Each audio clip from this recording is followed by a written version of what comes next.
বাংলাদেশের সনাতন ধর্মাবলম্বীদের নেতা চিন্ময় কৃষ্ণদাস ব্রহ্মচারীকে গ্রেফতার নিয়ে ভারতের কেন্দ্রীয় সরকার যে অবস্থান নেবে তার প্রতি সমর্থন জানাবেন বলে জানিয়েছেন পশ্চিমবঙ্গের মুখ্যমন্ত্রী ও তৃণমূল কংগ্রেস নেত্রী মমতা বন্দ্যোপাধ্যায়।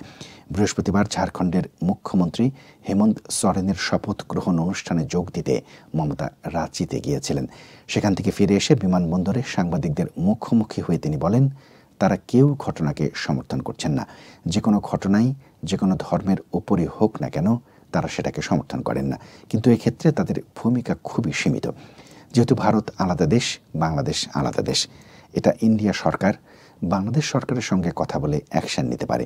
এক্সটার্নাল অ্যাফেয়ার্স পলিসির ব্যাপারে তৃণমূল কংগ্রেসের স্ট্যান্ড হচ্ছে যে যখনই সরকারে থাকুক না কেন তারা সরকারের অবস্থানকে সমর্থন করে। মমতা বলেন, তাদের অবস্থান পরিষ্কার, কোনো ধর্মের ওপর, কোনো বর্ণের ওপর, কোনো জাতির ওপর কোনো অত্যাচারী তারা মানেন না, না হিন্দু, না মুসলমান, না খ্রিস্টান, সবাই এক।